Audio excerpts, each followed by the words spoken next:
Rain pattered against the windows of Harrison and Sons law office as the Blackwood family gathered in the conference room. The mahogany table stretched across the center, polished to a shine that reflected the somber faces seated around it. Margaret Blackwood, the eldest daughter, sat with her back straight and hands folded neatly in her lap. Her eyes were dry despite the occasion. Her father's funeral had been yesterday. Across from her sat her younger brother, Daniel, who kept checking his watch as if he had somewhere more important to be. Their youngest sibling, Emma, was seated at the far end, her eyes red and puffy from crying. She had always been Thomas Blackwood's favorite. Everyone knew that, though no one ever said it aloud. "I appreciate you all coming today," said Richard Harrison, the family's longtime attorney. His gray hair was combed neatly to the side, and the wrinkles around his eyes deepened as he offered a sympathetic smile. "I know this is a difficult time." Daniel cleared his throat. "Let's just get on with it, shall we? Some of us have flights to catch." Margaret shot him a disapproving glance. "Your father's been dead barely a week, Daniel. Surely whatever business meeting you've scheduled can wait." "Easy for you to say," Daniel muttered. "You've been here all along, haven't you? Playing the dutiful daughter while the rest of us had to make our own way." Emma's voice was quiet but firm. "Please, not today." Richard opened the leather folder in front of him and adjusted his reading glasses. Thomas was very specific about how he wanted this meeting to proceed. He pulled out a sealed envelope. "He asked me to play this recording before we discussed the will itself." The attorney pressed a button on a small digital recorder. After a moment of static, Thomas Blackwood's voice filled the room, strong and commanding, despite the illness that had consumed him in his final months. "If you're listening to this, then I'm gone. Buried next to your mother, as I should be."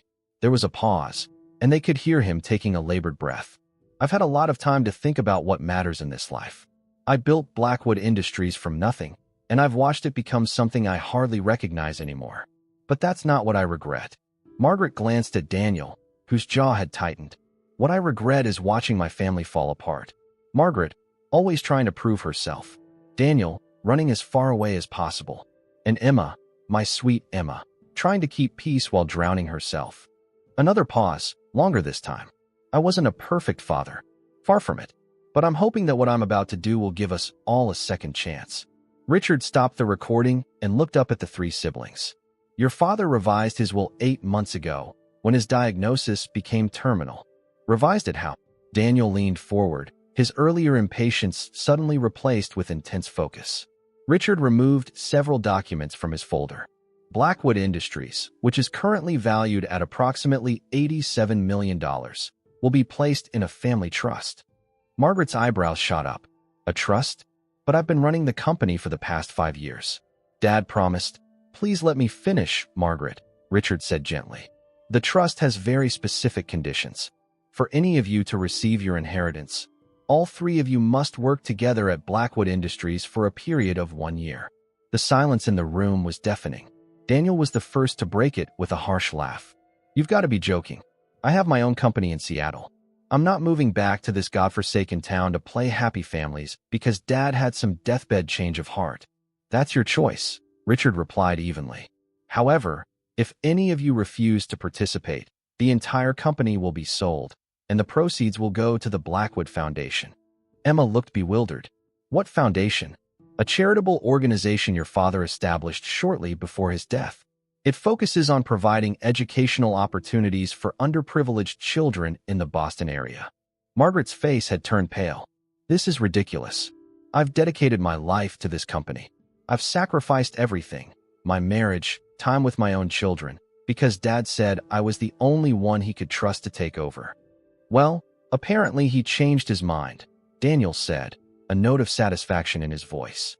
"There's more," Richard continued.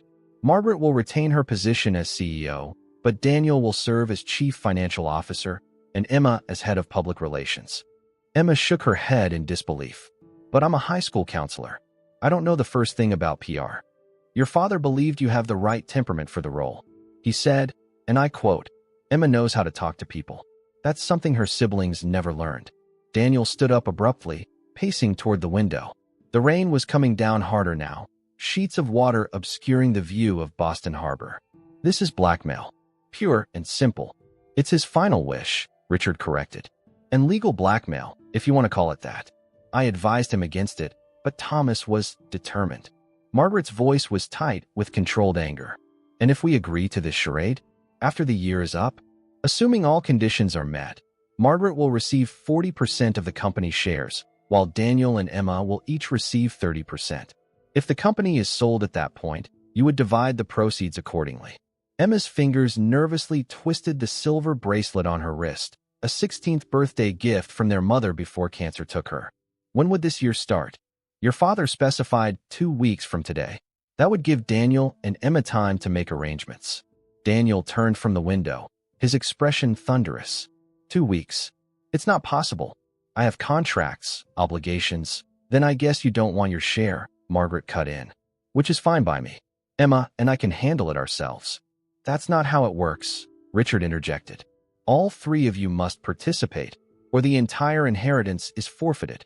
The siblings fell silent again, the magnitude of their father's final manipulation settling over them like the dark clouds outside. Emma finally spoke, her voice small but steady. I'll do it. I can take a leave of absence from school. Daniel ran a hand through his dark hair, so similar to their father's before it had turned gray. This is exactly like him, controlling us from beyond the grave. He wanted us to be a family again, Emma said. We stopped being a family the day Mom died, Daniel replied bitterly. Dad saw to that. Margaret stood, smoothing the wrinkles from her black dress. I don't have a choice. This company is my life's work. You always have a choice, Daniel said. That's something Dad never understood. Richard Harrison watched the exchange with a practiced, neutral expression. He had known the Blackwood family for over 30 years, had witnessed the slow fracturing after Lillian's death, and Thomas's subsequent retreat into his work, leaving his children to essentially raise themselves. This plan of Thomas's was either the most selfish or the most selfless thing he had ever done. Perhaps both. There's one final condition, Richard said, drawing their attention back. If at any point the board of directors determines that you aren't working together in good faith, they have the authority to dissolve the trust immediately. So we have to pretend to like each other too? Daniel's laugh was hollow. You have to at least pretend to respect each other, Richard corrected. I have the paperwork here for each of you to review. Take it home, read it carefully. You have 2 weeks to decide. Margaret gathered her designer handbag and coat. I've already decided. I'll be at the office tomorrow, same as always. Daniel watched her walk out, then turned to Emma. Are you really considering this? Emma looked at the rain streaming down the windows, distorting the world outside. What else would I do? Go back to my apartment and pretend we don't have a chance to fix what's broken? Dad might have gone about it all wrong, but maybe he was right about one thing. We need each other, even if we don't want to admit it. Daniel sighed, the anger in his expression softening slightly. I need to make some calls. He left without another word, leaving Emma alone with Richard. The attorney closed his folder and removed his glasses. Your father loved all of you very much, in his own way. Emma nodded, tears welling in her eyes again. I know. That's what makes it so hard. Outside, the storm showed no signs of letting up as the 3 Blackwood siblings went their separate ways, each contemplating the year ahead and wondering if their father's final wish would heal their family or destroy what little remained of it. 3 weeks later, the Blackwood siblings found themselves sharing the top floor of Blackwood Industries. The transition had been anything but smooth. Daniel had reluctantly sublet his Seattle apartment and moved into a hotel downtown, refusing to stay in the family home where Emma had taken up residence. Margaret maintained her sleek penthouse overlooking the harbor, where she'd lived alone since her divorce 5 years ago. The morning light streamed through the floor-to-ceiling windows of the conference room as they gathered for their first official board meeting as a leadership team. Margaret stood at the head of the table, a laser pointer in hand as she clicked through her presentation. Q3 projections are strong, but we're facing increased competition in the healthcare software division, she explained, her voice clipped and professional. I've drafted a strategy to hold on, Daniel interrupted, scrolling through figures on his tablet. These numbers don't add up. The R&D budget increased by 30% last quarter, but I don't see any corresponding development milestones. Margaret's smile tightened. If you'd let me finish, I was getting to that. We've been investing in a new security protocol that wasn't approved by the board, Daniel countered, looking up from his screen. In fact, I've been going through the financial records for the past week, and there are several major expenditures with minimal documentation. The other board members shifted uncomfortably in their seats. Most had served under Thomas Blackwood for decades and weren't accustomed to seeing family disagreements play out so publicly. Perhaps we should discuss this in private, Emma suggested, glancing apologetically at the board members. No, Daniel said firmly. As CFO, it's my responsibility to ensure financial transparency. If Margaret has been making unilateral decisions about company funds, the board should be aware. Margaret's cheeks flushed with anger. I've been running this company successfully for 5 years. Dad trusted my judgment, and now he's trusted all 3 of us, Daniel replied. So unless you want to trigger that good faith clause in the will, I suggest you start including us in your decision-making process. The tension in the room was palpable as Margaret stared down her brother. Finally, she turned to the board members. We'll take a 15-minute recess. Please help yourselves to refreshments in the break room. Once the board members had filed out, Margaret rounded on Daniel. What the hell do you think you're doing? My job, he shot back. Something you clearly don't want me to do. What are you hiding, Maggie? Don't call me that, she snapped. You lost that right when you walked away from this family. Emma stepped between them. This isn't helping. Daniel has a point, Margaret. If we're supposed to be working together, we need transparency. Margaret crossed her arms. Fine. The increased R&D budget went to developing a new encryption software. It's been kept quiet because we're in talks with the Department of Defense. Daniel raised an eyebrow. Government contracts? That's not our usual market. It is now, Margaret replied. The commercial market is saturated, but defense contracts could triple our revenue in the next 5 years. Or bankrupt us if the development fails, Daniel countered. These kinds of projects have massive overhead and stringent requirements. It won't fail, Margaret insisted. I've got our best team on it. Emma had been quiet, watching the exchange. Is this what Dad wanted for the company? Military contracts. Margaret hesitated. Dad hadn't made a decision before he got sick, but he knew he needed to expand. So this is your vision, not his, Daniel said. I'm the CEO. It's my job to have vision. And it's my job to make sure that vision doesn't tank the company, Daniel replied. I want to see all the documentation on this project by the end of the day. Margaret looked like she wanted to argue further, but simply nodded curtly before leaving to call the board members back in. The rest of the meeting proceeded with forced civility, but the underlying tension remained. After it concluded, Emma found herself alone in her new office, staring at the family photo on her desk. It had been taken on her graduation day, the last time all 4 of them had been together and relatively happy. Her father stood tall and proud, one arm around her shoulders, while Margaret and Daniel flanked them on either side, their smiles strained but present. A knock at her door pulled her from her memories. Daniel stood in the doorway, his tie loosened and sleeves rolled up. Got a minute? He asked. Emma nodded, gesturing to the chair opposite her desk. I'm not sure I'm cut out for this PR job. I spent the morning Googling corporate communications for dummies. That brought a small smile to Daniel's face. You'll figure it out. You've always been good with people. He paused. Unlike the rest of us. What's going on with you and Margaret? That felt like more than just professional disagreement in there. Daniel sighed, rubbing his temples. I found something when I was going through the old financial records. Something that doesn't make sense. What kind of something? Monthly payments to a company called Westlake Consulting. They started about 7 years ago, right after Dad stepped back from day-to-day operations. Large payments, and there's no record of what services they're providing. Emma frowned. Have you asked Margaret about it? Not yet. I wanted to do some digging first. He leaned forward.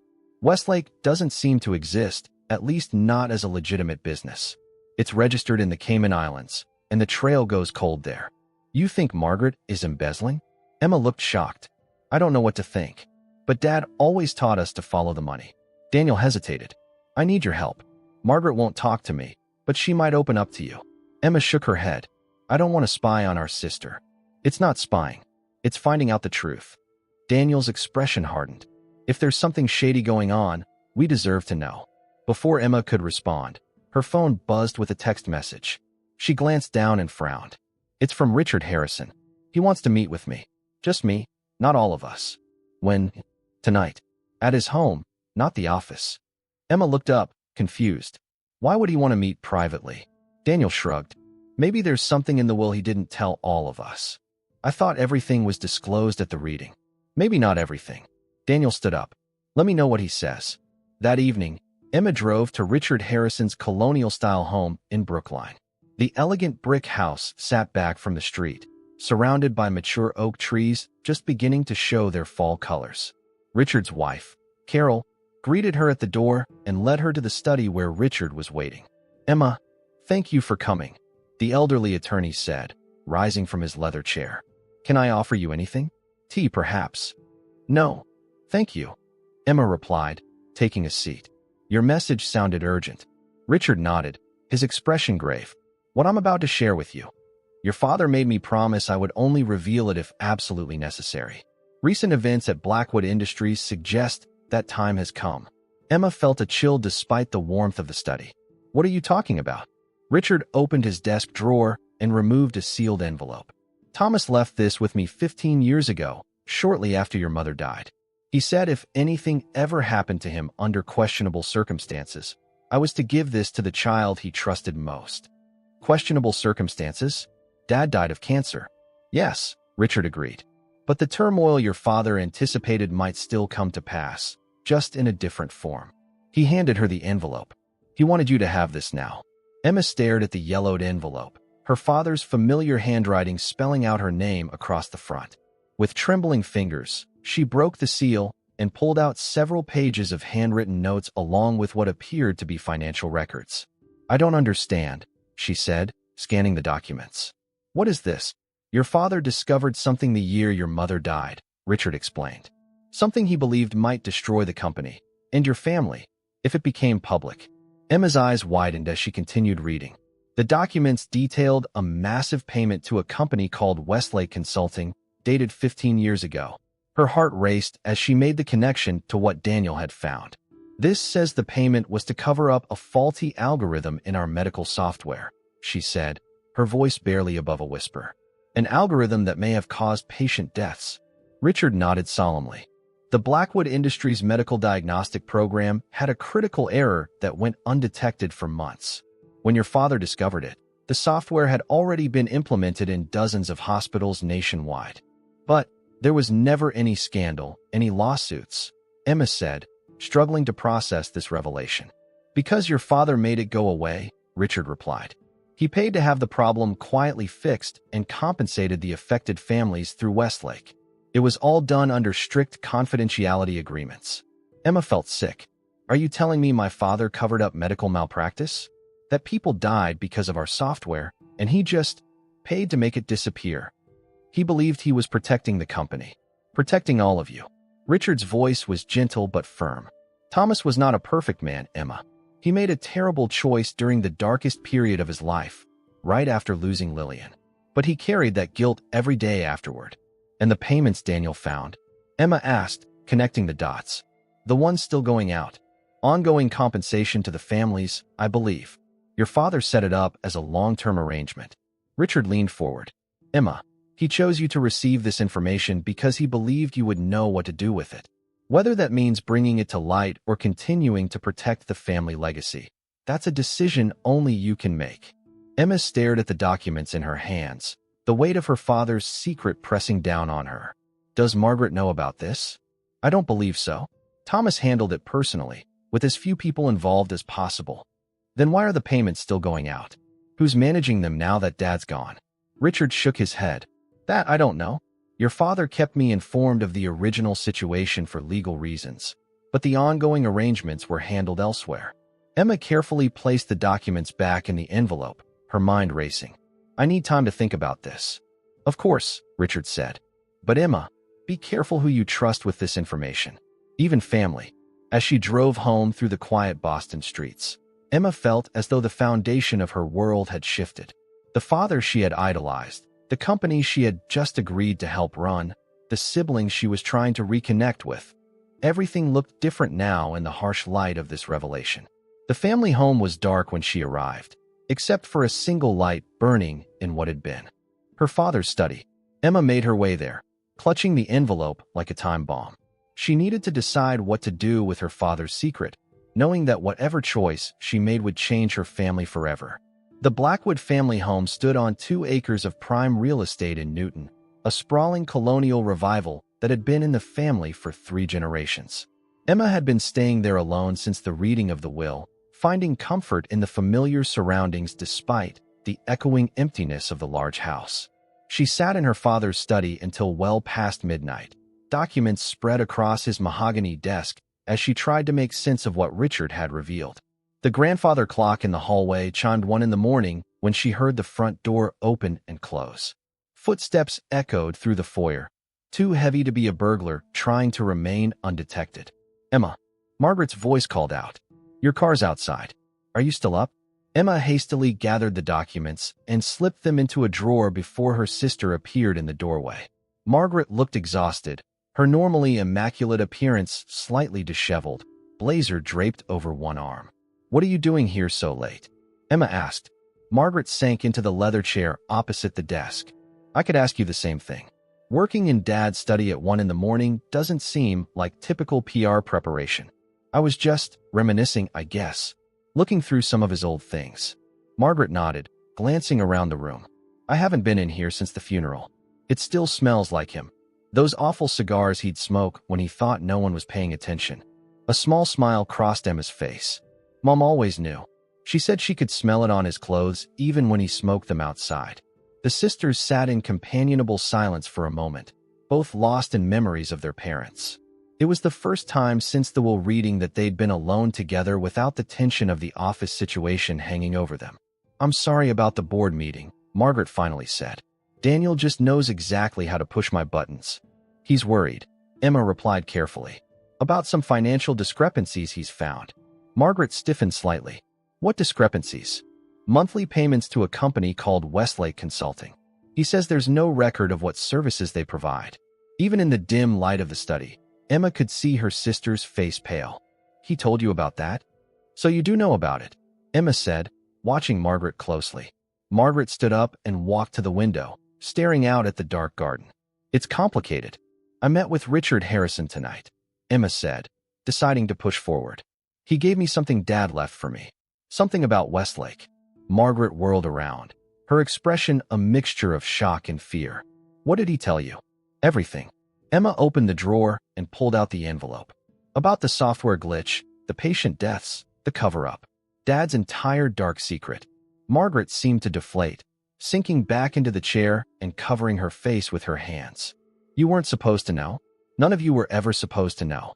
But you knew," Emma said, the realization dawning. "You've been managing the payments since Dad stepped back, haven't you?" Margaret nodded slowly. "He told me 5 years ago, when he made me CEO. He said someone needed to ensure the families continued to receive their compensation and to make sure the secret never got out." "Why you? Why not Daniel or me?" "Because I was already lost," Margaret said, her voice bitter. "That's what he told me. Daniel has his own life in Seattle. Emma still has her innocence. But you, Margaret, you're already like me." Emma felt a pang of sympathy for her sister. "He shouldn't have put that on you. What choice did he have? The company was his life's work.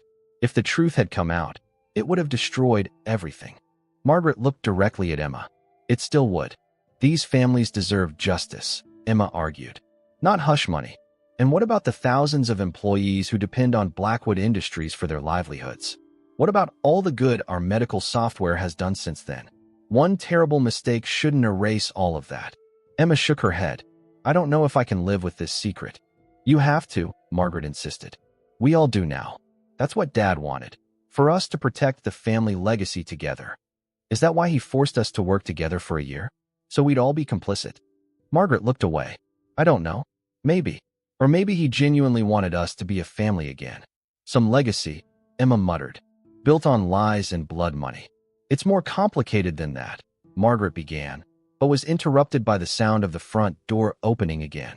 Moments later, Daniel appeared in the study doorway, his expression darkening when he saw Margaret. "Well, isn't this cozy? A little late-night sisters meeting without me." "What are you doing here?" Margaret demanded. "I came to talk to Emma," he replied, stepping into the room. "But finding you here saves me a trip tomorrow." He turned to Emma.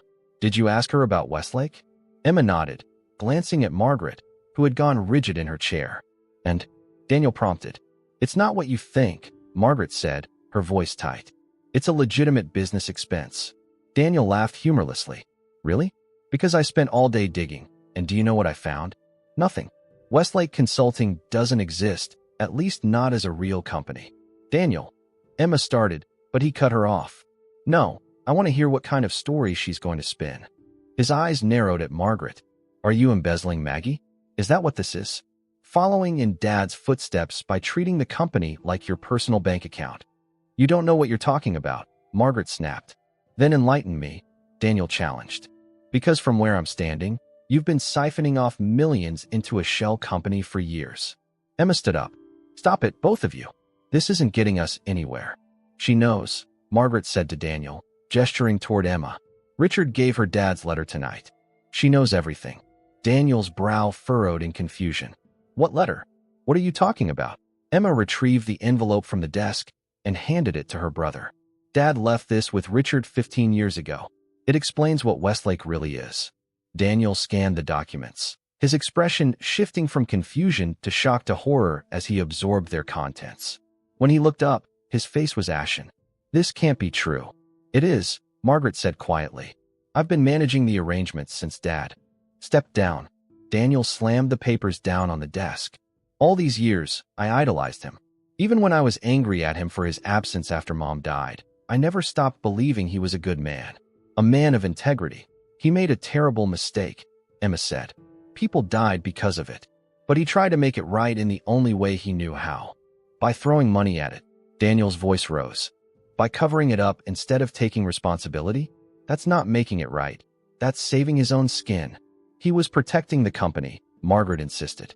Protecting us? No. Daniel shook his head vehemently. He was protecting himself. His reputation. His legacy. He paced the study, running his hands through his hair. This explains so much. Why he became so distant after Mom died. Why he buried himself in work. It wasn't just grief, it was guilt. What do we do now? Emma asked, looking between her siblings. Daniel stopped pacing. We come clean. We make a public statement about what happened, ensure the families receive proper compensation, not secret payments, and accept whatever consequences come. Are you insane? Margaret stood up, her voice rising to match his. That would destroy everything Dad built. The company would face massive lawsuits, criminal investigations. We'd lose everything. Maybe we deserve to. Daniel shot back. Maybe that's the price we have to pay for what he did. What you've been helping him do. Stop it. Emma's voice cut through their argument. This isn't just about you two. This affects thousands of people. Our employees, their families, the people who rely on our products. Daniel and Margaret fell silent, both turning to look at their younger sister. Dad put us in an impossible position, Emma continued. And fighting amongst ourselves won't solve anything. We need to think this through carefully. There's nothing to think through, Daniel insisted. We have to come clean. And I say we continue as we have been, Margaret countered. The affected families are being compensated generously. Opening this wound now won't bring back the people who died. Emma looked between her siblings, seeing the determination in both their faces. The weight of the decision felt crushing. I need time to think, she said finally. We all do. This isn't something we should decide in the middle of the night when we're all upset. Fine, Daniel conceded reluctantly. We'll sleep on it. But this isn't going away, Margaret. I'm well aware, she replied coldly. As if on cue, the grandfather clock chimed too, its resonant tones filling the tense silence. I'm staying here tonight, Daniel announced. My old room still made up? Emma nodded. All the bedrooms are kept ready. Dad's orders. Margaret gathered her blazer. I should go? We have an early meeting tomorrow. No, Emma said firmly. You should stay too. We're all exhausted. And this is still your home as much as it is ours. Margaret hesitated, then nodded. I'll need to leave by 6. As her siblings left to find their old bedrooms, Emma remained in the study, gathering the documents and returning them to the envelope. She placed it in the wall safe behind their father's portrait. The combination was their mother's birthday, something Thomas had never changed even years after her death. The house creaked and settled around her as she made her way to her own childhood bedroom. It felt surreal to have both her siblings under the same roof again after so many years apart. Under different circumstances, it might have been comforting. Emma lay awake long after she heard Margaret and Daniel retire to their rooms. The revelation about their father had shaken her to her core, but it was the choice that now lay before them that truly terrified her. Whatever they decided would irrevocably change their family and potentially affect thousands of lives. In the quiet darkness, she could almost hear her father's voice from one of his rare moments of warmth. Family first, Emma. When everything else falls away, family is what remains. But what did that mean now? Protecting the family name by continuing the deception? Or honoring a deeper sense of integrity by exposing the truth, even if it tore them apart? The first light of dawn was creeping through her curtains before Emma finally drifted into an uneasy sleep. The weight of her father's legacy, both its glory and its shame, settling over the Blackwood house like a shroud. Sunlight streamed through the kitchen windows as Emma prepared coffee, moving through the familiar motions with mechanical precision. She had slept poorly, her dreams filled with faceless patience and her father's disappointed gaze. The aroma of fresh coffee filled the kitchen just as Margaret appeared in the doorway, already dressed in a tailored navy suit, her hair pulled back in a severe bun. "You're up early," Margaret commented, accepting the mug Emma offered. "Couldn't sleep," Emma replied. She leaned against the counter, watching her sister. In the morning light, she could see the toll the secret had taken on Margaret. Fine lines around her eyes that makeup couldn't quite conceal, a tightness in her jaw that hadn't been there 5 years ago. "Where's Daniel?" As if on cue, their brother's footsteps sounded on the stairs.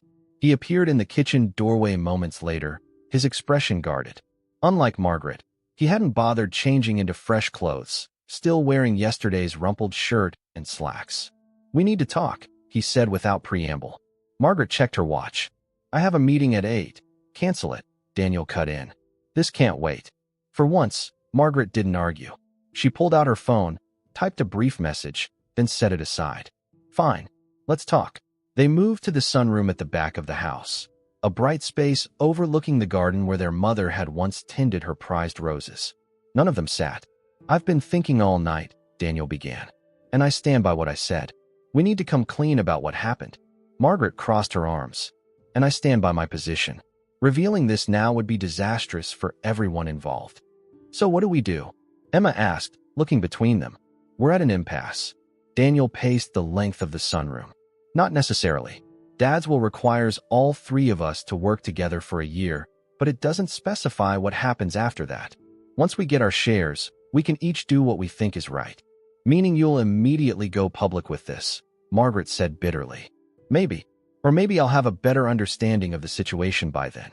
Daniel turned to face them. "What if we use this year to find a third option? Something that honors the victims without destroying the company." Emma felt a small flicker of hope. "What kind of third option?" "I don't know yet. But we're supposed to be smart people. Surely we can figure something out if we work together." Margaret looked skeptical. "And in the meantime?" "In the meantime, we maintain the status quo," Daniel said. "The payments continue. We keep researching what happened, understanding the full scope of it. But we do it together, with complete transparency between us." Emma nodded slowly. "I could support that." "Margaret." Margaret was silent for a long moment, weighing her options. Finally, she sighed. "I can agree to that, with one condition. We take a vote at the end of the year. Majority rules on what we do next." Daniel frowned. "That's still 2 against 1 if we can't reach a consensus." "Those are my terms," Margaret said firmly. "I won't spend a year with the sword of Damocles hanging over my head, never knowing if you're going to blow everything up regardless of what we discover." Emma looked at Daniel pleadingly. "It's fair, Dan. We all get an equal say." After a tense silence, Daniel nodded curtly. "Fine. A vote after 1 year. But complete transparency until then. No more secrets." "Agreed," Margaret said. "And we keep this between the 3 of us. No one else can know. Not the board, not our spouses, not our friends." "Richard Harrison already knows," Emma pointed out. "Richard is bound by attorney-client privilege," Margaret replied. "Besides, he's kept this secret for 15 years already." As they stood in their mother's sunroom, bathed in morning light that seemed at odds with the darkness of their pact, Emma felt a strange mix of dread and relief. They had a plan, however tenuous. A year to search for answers, for redemption, for a way to honor both truth and legacy. "There's one more thing," Daniel said. "I want to meet them." Who? Margaret asked, though her expression suggested she already knew. The families. The people receiving the payments. I want to understand what happened from their perspective. Margaret shook her head vehemently. Absolutely not.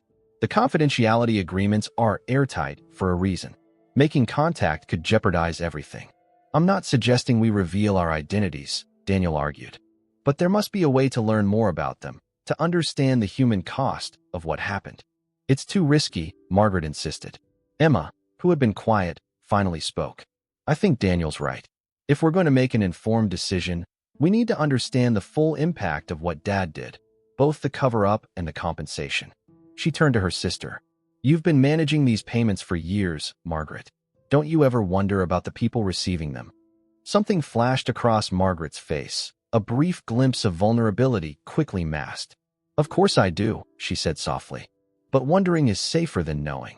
Maybe safety isn't what we need right now, Emma replied. Maybe we need truth, however uncomfortable it might be. Margaret looked between her siblings, weighing her options. I'll think about it, she finally conceded. But I make no promises. Now, I really do need to get to the office. Some of us can't afford to cancel our entire day.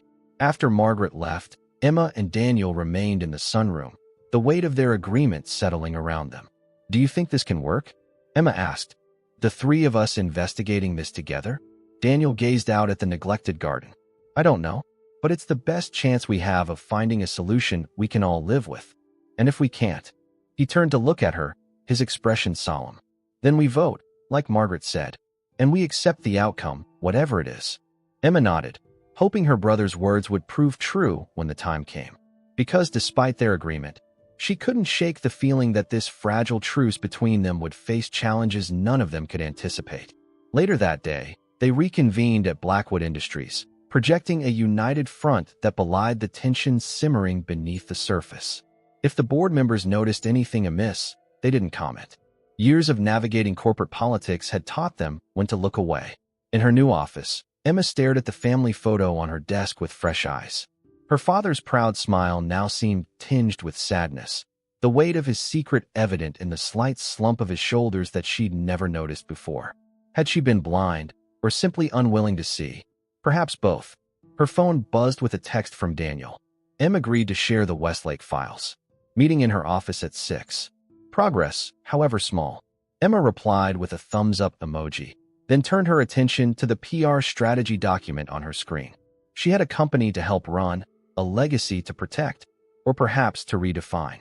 The year ahead stretched before her, filled with uncertainty but also possibility. As the sun began to set, casting long shadows across the Boston skyline, Emma gathered her things and headed to Margaret's office. Daniel was already there, examining a secure laptop that Margaret had set up on the conference table. This contains everything, Margaret explained, her voice professional but strained. The original incident reports, the settlement agreements, the payment schedules. Only Dad and I have had access to these files until now. Daniel and Emma pulled their chairs closer, and Margaret entered a complex password. The screen filled with folders, each labeled with what appeared to be case numbers rather than names. 15 families, Margaret said quietly. That's how many were affected by the software error. 15 deaths. Daniel asked, his voice tight. Margaret shook her head. Not all of them died. Some suffered severe complications, delayed diagnoses, incorrect treatments. The settlements were structured according to the severity of the impact. Emma felt a chill run through her as Margaret opened the first folder. A medical report appeared, alongside a photo of a smiling middle-aged woman. Sarah Jenkins, 42, mother of 3, misdiagnosed with a benign condition when the software failed to flag abnormal lab results. Died 4 months later of advanced cancer. Her youngest was only 7 when she died, Margaret said softly. The settlement provides for all 3 children's education through graduate school, plus annual living stipends. One by one, they went through the files. Each name, each face, each story hit them like a physical blow. By the time they reached the final folder, tears streamed silently down Emma's cheeks. Daniel sat rigid, his knuckles white where he gripped the edge of the table. Even Margaret's composed facade had cracked, her eyes red-rimmed and glassy. Now you know, she said, closing the laptop. This is what we're dealing with. Not just abstract ethics or corporate liability. Real people whose lives were irrevocably changed by our company's mistake. Dad should have come forward, Daniel said, his voice hoarse. These families deserved more than money. Maybe, Margaret conceded. But this is where we are now. And whatever we decide, we have to consider not just these 15 families, but everyone who depends on Blackwood Industries today. As they left the office together and rode the elevator down to the parking garage in silence, Emma realized that their task had just become infinitely more complex. It wasn't simply about right versus wrong anymore. It was about weighing different kinds of harm, different versions of justice, different visions of responsibility. The years stretched before them, filled with difficult questions and potentially impossible choices. But for the first time since their father's death, they would face those questions together, bound not just by blood or legal obligation, but by a shared burden of knowledge that none of them had sought, but all of them now carried. 3 months into their agreement, winter had settled over Boston, blanketing the city in snow that turned from pristine white to sooty gray within hours. Inside Blackwood Industries, a different kind of chill had taken hold. Daniel stood at the window of his CFO office, watching snowflakes swirl against the darkening sky. Behind him, Emma sat reviewing the documents they'd gathered on what they now called the Westlake situation.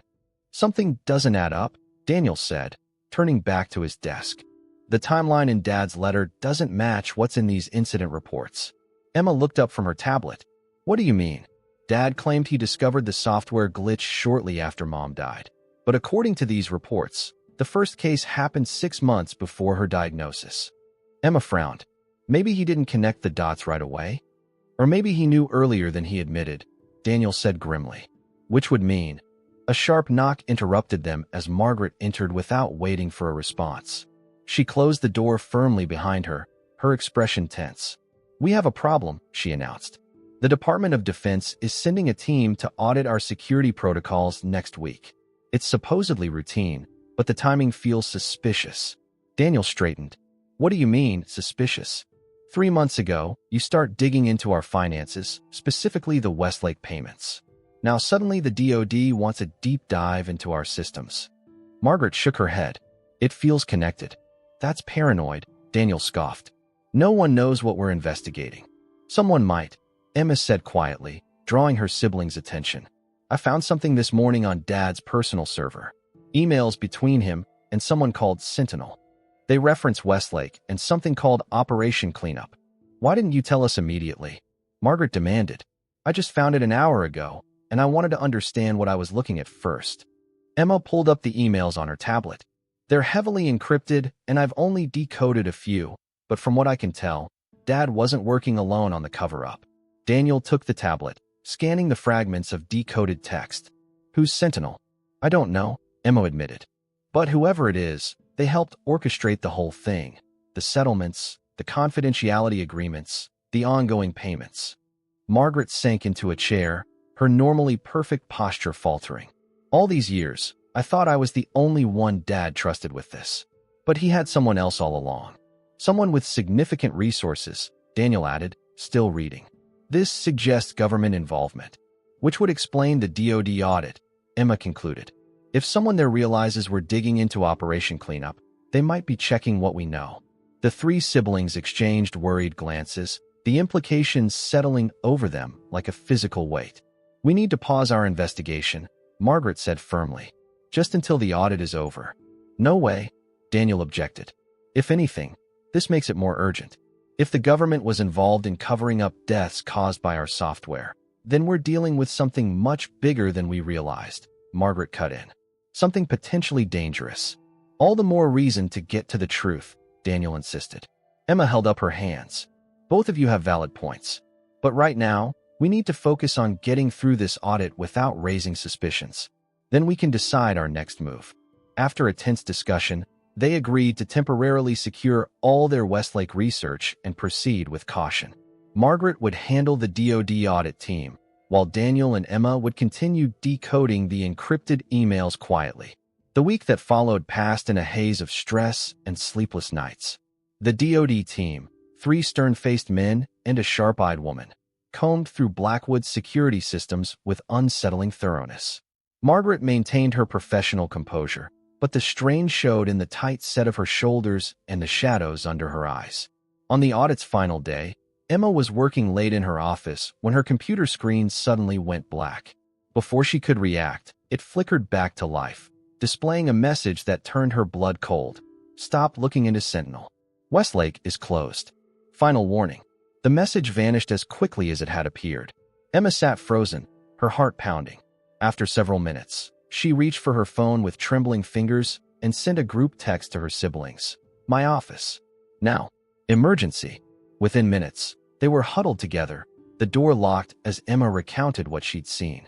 They're monitoring us, Margaret whispered, her face pale. They know exactly what we're doing. This changes everything, Daniel said, pacing the small office. We're not just dealing with Dad's mistake anymore. This is a coordinated cover-up involving powerful people.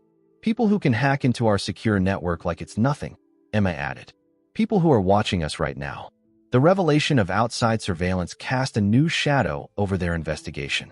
That night, they left the office separately and met at a small diner miles from Blackwood Industries, where the ambient noise would make electronic eavesdropping difficult. We need to decide, Margaret said, stirring her untouched coffee. Do we continue and risk whatever consequences these people might bring, or do we back off? Daniel leaned forward, his voice low but intense. I vote we continue. In fact, I think we need to accelerate our plan. Whatever this is, it's bigger than we imagined, and the truth needs to come out. Even if it puts us in danger? Margaret challenged. Even if it destroys not just the company, but possibly our lives. What if we took a different approach? Emma suggested, drawing their attention. Instead of digging into who Sentinel is or what the government's involvement might be, we focus on the families. On making things right for them in a way that doesn't necessarily expose the original cover-up. How would that work? Daniel asked skeptically. I don't know exactly, Emma admitted. But there must be a way to honor our responsibility to the victims without triggering whatever tripwires we're setting off. They debated long into the night, eventually agreeing to shift their focus to the victims while maintaining a low profile with their investigation. As they parted ways in the parking lot, the weight of their situation hung heavy in the frigid air. 2 days later, everything changed again. Emma was at the family home, searching through their father's personal papers for any additional clues about Sentinel when the doorbell rang. She opened it to find a woman in her 60s standing on the porch, her silver hair framing a face that looked vaguely familiar. Can I help you? Emma asked. My name is Catherine Jenkins, the woman said. I believe your family has been supporting mine for the past 15 years. Emma felt the blood drain from her face. Catherine Jenkins, the mother of Sarah Jenkins, the first victim in the Westlake files. May I come in? Catherine asked. I think we have a lot to discuss. With shaking hands, Emma led her to the living room and offered her tea, which the woman declined. How did you find me? Emma asked once they were seated. Catherine's gaze was direct and unflinching. Your father visited me once a year, every year, on the anniversary of Sarah's death. He thought I didn't know who he was, but mothers don't forget the faces of those connected to their children's suffering. She paused. When he didn't come this year, I knew something had changed. Emma struggled to process this information. My father visited you personally? That wasn't in any of the records. No, I imagine it wouldn't be. Thomas Blackwood may have orchestrated a cover-up, but he wasn't without conscience. Catherine reached into her purse and withdrew an envelope. He gave me this the last time he came. He said if he ever missed a visit, I should open it and follow the instructions. She handed the envelope to Emma, who took it with numb fingers. Inside was a handwritten letter and a small USB drive. Have you looked at what's on this? Emma asked. Catherine shook her head. The letter was addressed to me, but the drive came with instructions to give it to his children, specifically to whichever of you was brave enough to search for the truth. Emma read her father's letter to Catherine, which contained a full confession of his role in covering up the software malfunction that led to Sarah's death, as well as a deeply personal apology. The final paragraph directed Catherine to the Blackwood home, where she would find those who could finish what he had started. What exactly did my father mean by that? Emma asked, looking up from the letter. Catherine's expression softened slightly. He said he was gathering evidence, building a case that would expose not just his own actions, but those of people far more powerful. He talked about setting things right, but doing it carefully, strategically. She paused. He said his children would need to be the ones to finish it, because by then, he would likely be gone. Emma stared at the USB drive in her hand. You took a huge risk coming here. I've lived with risk for 15 years, Catherine replied. Every time I cashed those checks, every time I maintained my silence, I risked my own soul. Your father understood that burden. That's why he visited, not just to ease his conscience, but to promise me that someday, the truth would come out in a way that honored Sarah and all the others. After Catherine left, Emma called an emergency meeting with her siblings. They gathered at Daniel's hotel suite, away from both the office and their homes, which they now suspected might be monitored. This changes everything, Daniel said after Emma recounted her encounter with Catherine and showed them the USB drive. Dad wasn't just maintaining the cover-up. He was building a case to expose it. But why didn't he tell me? Margaret asked, her voice small. All these years, I thought I was carrying out his wishes by keeping everything quiet. Why keep me in the dark about his real plan? Emma placed a hand on her sister's arm. Maybe he was protecting you. The less you knew, the safer you were. Daniel connected the USB drive to a laptop that wasn't linked to any networks. It contained hundreds of files, emails, financial records, medical reports, and most surprisingly, recorded conversations between Thomas Blackwood and various officials, including someone whose voice was distorted but who was addressed as Sentinel. This is explosive, Daniel whispered as they listened to negotiations about burying evidence, silencing witnesses, and structuring the elaborate compensation system. Dad was gathering evidence against everyone involved, including himself. But why? Margaret asked. Why create a cover-up only to expose it later? Emma thought of Catherine Jenkins and the pain in her eyes that 15 years hadn't diminished. Maybe he realized money wasn't enough, that the truth needed to come out, but in a way that would stick, with irrefutable evidence that even Sentinel and his allies couldn't suppress. As they sat in the hotel room surrounded by their father's secret files, a new understanding dawned. Thomas Blackwood had been playing a long game, one that he knew might outlive him. He had set his children on a collision course with powerful forces, but he had also armed them with everything they would need for the fight ahead. The question now was whether they would have the courage to use it. Spring had returned to Boston by the time the Blackwood siblings were ready to make their move. The cherry trees in the public garden bloomed in delicate pink clouds, offering a stark contrast to the gravity of what they were about to do. The boardroom of Blackwood Industries was silent as Margaret stood at the head of the table, her siblings flanking her on either side. Before them sat the complete board of directors, along with Richard Harrison and, most significantly, a senior prosecutor from the Department of Justice whom Daniel had carefully vetted and approached through back channels. Thank you all for coming, Margaret began, her voice steady despite her racing heart. What we're about to share will shock you. It will likely anger you. But we believe it's necessary for the future of this company and for the cause of justice.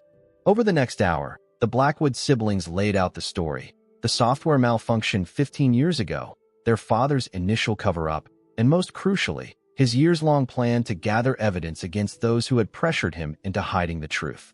Our father made a terrible mistake, Emma explained, one that cost lives and caused immeasurable suffering.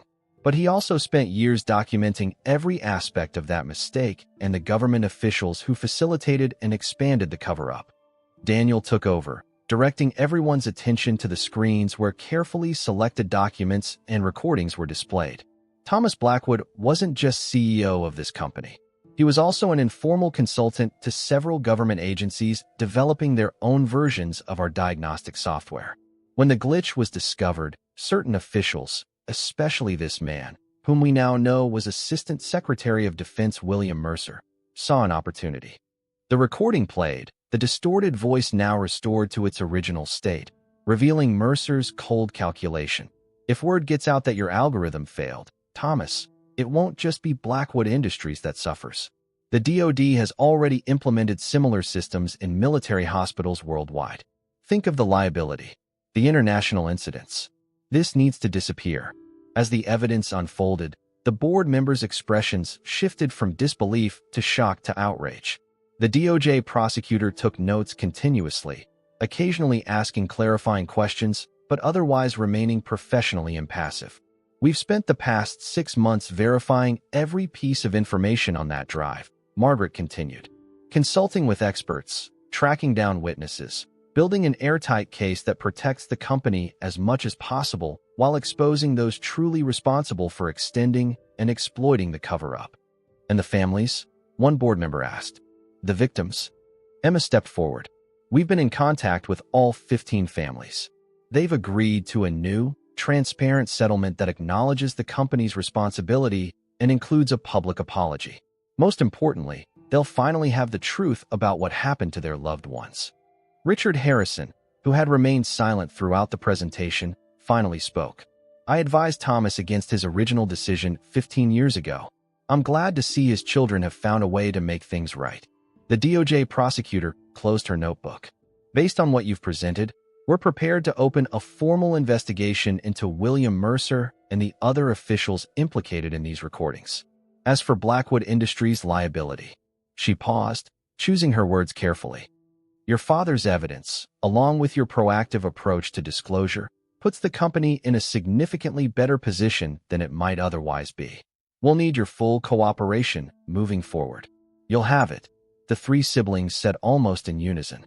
After the meeting adjourned, the Blackwoods retreated to Margaret's office, emotionally drained but somehow lighter than they had felt in months. It went better than I expected, Daniel admitted, loosening his tie and collapsing onto the sofa. The hard part is still ahead, Margaret reminded him. The stock will take a hit when this goes public. We'll face lawsuits despite the settlements. Our reputation will recover, Emma interrupted gently.